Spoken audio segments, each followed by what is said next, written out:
writing an essay for admissions, whether it is for high school, college, or any other placement. There's fierce competition. There are many people applying for it, and fewer people will be selected. And apart from academic excellence and your resume, a lot of attention is paid on your essays. The admissions people obviously know that everyone's going to brag about themselves. I am so good in this, that, and the other, which obviously is there in your resume. So, various psychologists, psychotherapists, and admissions people get together. Then they come up with a title of an essay through which they hope they will be able to extract the character, the personality, the capability of the individual, the uniqueness. Am I able to hear the original voice of the student? Is this student's voice or is it polished adult voice? It reminds me of a book that my father had sent when I was in primary school. This book contained award-winning drawings and paintings from people around the world of various age groups: preschool, nursery, kindergarten, first to third grade, and so forth. Being in India at that time, I was surprised to see that how can such an ordinary and rather ugly drawing or a painting done by 5 or 6 or 7-year-old make it to an award-winning book? I could appreciate the paintings done by older kids because back home in India, the teachers emphasized on exactness, on correctness, that there's a certain way of doing something. And if you deviate from that, it was not appreciated. The teachers expected the kids to be like adults. And one or two or three of them in a class would always be able to get to that standard. And everybody else was not good enough. And most of the kids lost their voice because their voice was not heard.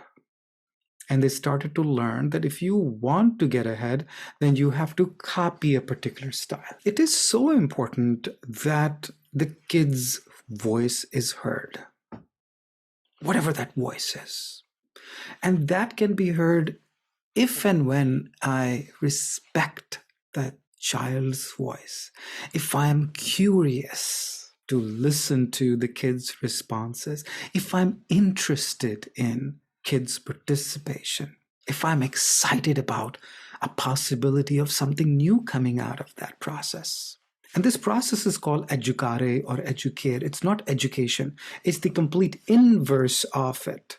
In education, you provide information and the student is supposed to learn and replicate that or reproduce it, understand it, and so forth.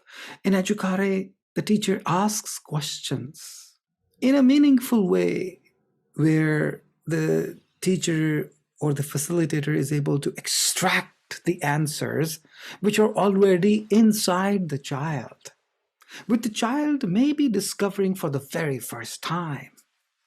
It's a self-awareness, self-learning process. It's almost like mining. There's a gold mine here and you are digging for that gold, and then you eventually find that gold or other precious metals or minerals. When we discover, or when the child discovers their voice, the possibilities are endless because the child now understands that, oh my God, I have something to say. What I said was important. It's cool. I like it. So you don't have to get to your 40s and 50s and 60s to discover your voice. We don't have to unlearn and then bury it down and go through decades worth of process to try to rediscover it.